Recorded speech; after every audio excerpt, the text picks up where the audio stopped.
actually helps to build the keratin in our cells, which is the protein that maintains our skin health. Welcome to this week's episode of Beauty Babble. Today, we're focusing on an ingredient. It's been around for many years and it's not going anywhere because it's positive impact on many skin conditions. And that ingredient is, drumroll, niacinamide. I had to phonetically spell it, so I made sure I pronounced it properly. Yes, yeah, well, the ingredients are not an easy thing to be saying, so I will be the first to say that I do not pronounce them half the time properly. But, oh well, that's okay. We'll So, get corrected. niacinamide is, you were saying it is a form It's of vitamin B? Yes, B3. It's a form of vitamin B3. It has been an ingredient in skincare for many, many, many years.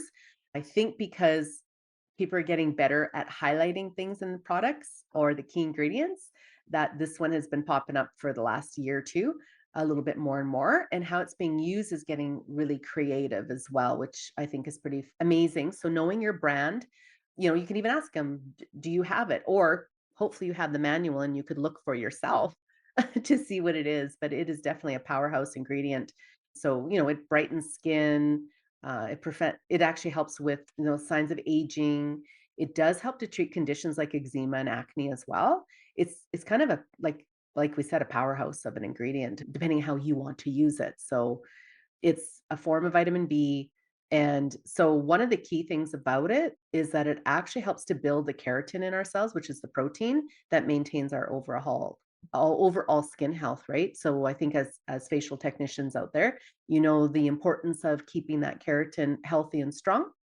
And because of that, then it also helps with smoothing and brightening, but it can also be really specific. So it actually can help with acne. So it helps to nourish and protect the skin, but because of we'll call it the side effect of it, what it does is it really vascularly pulls the circulation up. So what do we know that blood does to our skin? It helps to heal. So the blood going around in the areas of the acne is breaking out. And it's actually highly condensed with blood because it's trying to kill the bacteria that's going on in there, right? So if we increase the blood, think of it as a big flush of circulation and then the release and cleansing it out. So helping it to move as well is very interesting for acne clients. I would say on that one, if your brand carries it, they should have some sort of protocol in place on for you to so reach out to them and ask them, how can I make this work for my acne? Tell me how to do this. You shouldn't be left on your own when you're dealing with product. And I wouldn't become a chemist and just go buy it and think I'm going to start using it. Please don't do that unless you have the research and the degree behind you of chemistry and all that. Then yeah, go for it. But really start there is, I guess, what I Mhm. would say. Start with that and see. It's such a it's such a potent ingredient and rarely used. I don't think people realize how to use, and everyone's scared. They don't want to flush the skin.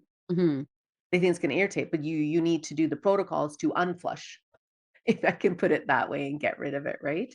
We actually played with it with rosacea clients. Like they're so flushed, same Mhm. concept. You pull, you bring it up, and then you place the niacinamide product that you have. Again, that was a brand level. We knew how to play with it and we placed it elsewhere on the body. So it helped to draw that out of the skin. So it's pretty nifty, the stuff that you can do and play with it. But On that also, note, sorry, go ahead. how is it, in what form will it come in products? So is it in serums? Is it in creams? Like, I know it's Yeah, that's a very specific, but yeah. how can it appear? Just so people are It's aware. more likely when I'm talking this level, it's a pro product, it's not a retail level. Mhm. There could be some niacinamide in product for retail, but it needs to be in a controlled atmosphere by the facial technician, right? So that they know what they're doing, or the dermatologist or the medical spa, like wherever it is, they're the professionals in control of the professional product level, if I can, or of concentration being used. Sometimes it comes on its own. It's usually mixed with something else for sure, but or it could be a mask, it could be a cream, it could be partly of it. Again, I mean, I love the scientists and the chemists that create these things and think what they're doing with it to make it a good experience in the end with the product, right? So it's hard to say how it would come together with the product line. that you have, your brand. So I definitely reach out to your brand to see, do they have anything with that and what are their protocols? I think is a good place to start. And after that, if you don't have it, you can reach out on that education side. Who can educate, who teaches this stuff and learn from it. Maybe that's why do your own research online. However, I caution you not to just buy a product online without having education with it. Right. And don't Right? believe everything you read. Oh, yes.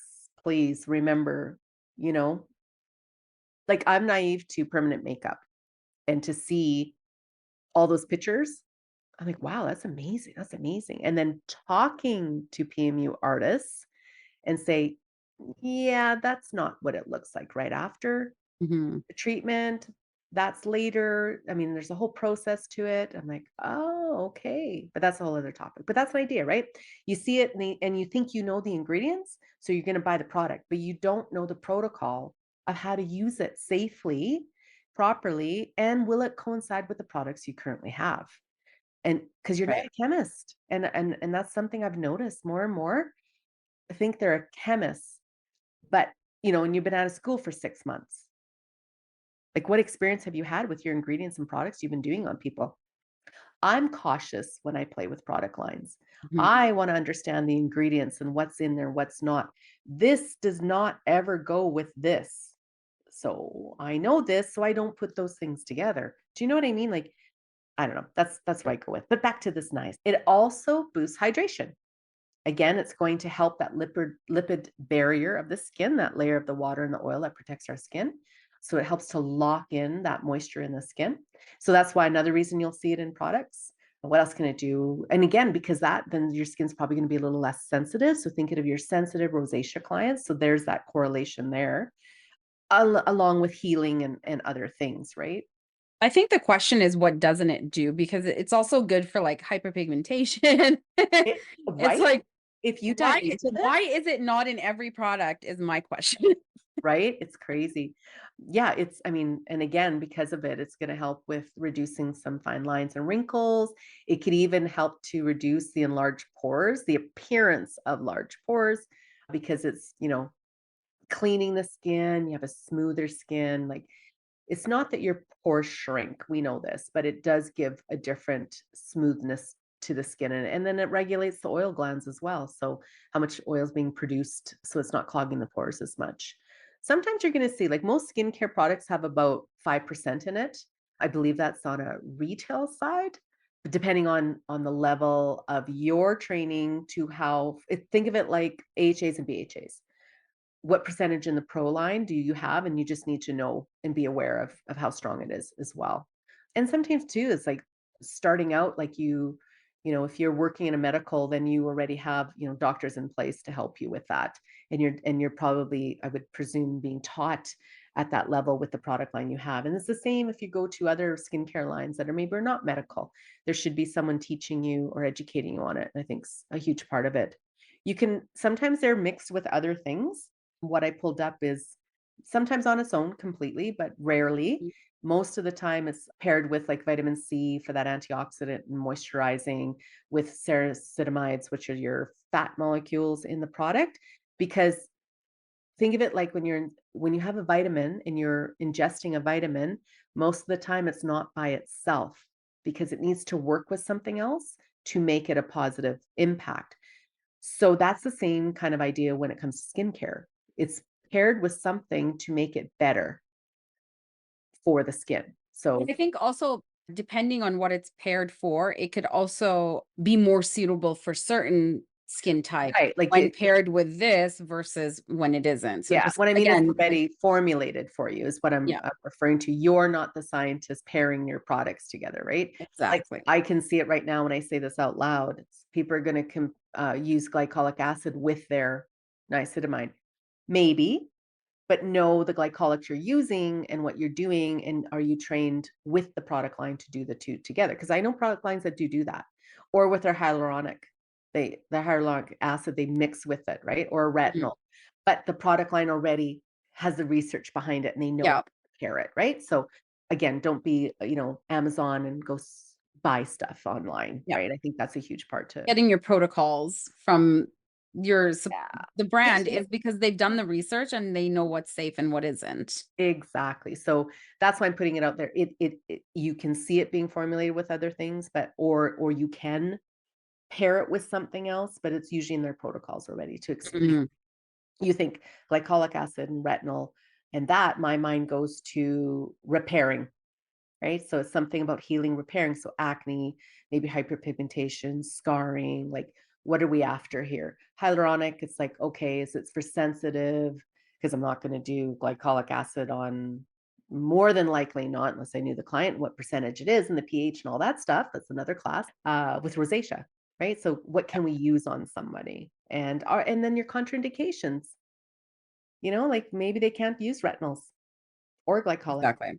Right, so it's understanding all those factors. So, yeah, it's a powerhouse, been around a long time. It's not going anywhere, like you said, and people are having a little more interesting developments with it, which I think is pretty cool. It Even sounds body phenomenal. shampoos. Yeah, it's pretty I neat. want some now.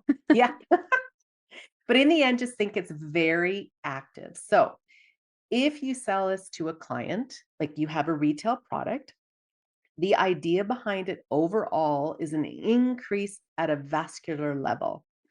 So if I don't know, you did a peel and you're sending them home with this product, you have to tell them what's going to happen so Mhm. they don't think they're reacting, right? It's the purpose behind it is a vascular increase. And then from there, what's what's the outcome of Yeah. what we're targeting here? And then maybe what it's paired with and why you put that together, the product line with Mhm. those protocols, right? So please tell your clients Yeah. That's a to good think of, reminder. yeah, Yeah, and, for sure. and think about your menopause women. Mhm. You want this, that Yeah. crease. What if they have a hot flash and they have that on? You got to remember all those things. That's what I love about this industry. Can't stop thinking. Absolutely. We haven't just singled out this ingredient, but we'll be talking about ingredients and honing in on a specific ingredient just to, because you've talked a lot about, know your ingredients. Don't just rely on the one skincare brand that you use. You should really understand the ingredients so that you can understand how to use the products, any products, right? Right. I mean, if you So, look at it, I mean, I've known this in all the years is all of a sudden a product gets pulled from our shelves in Canada. mhm, And now what are you doing? exactly. So understanding your ingredients is really important. So then you can still follow through with protocols, your direction, your clients' goals, their wishes, what they want, and you can still provide a top-notch service and know what the next Absolutely. step is. It doesn't happen often, but with some of those products out there, it's happened a little bit more because of the Mhm. regulations out there. Europe and Canada has the strongest regulations. So keep that in mind when you're bringing product in. That was actually one of the key reasons I brought in what I did back when I had my spa. Was a European brand, and I sat back and went, "They're gonna fix it. They're in 55 countries. They gotta pass it in all of them, right?" And Yeah, so I knew I'd be covered throughout my again, know your brand, know your business, and what you're after. absolutely. Anyways, that's all I got for you today.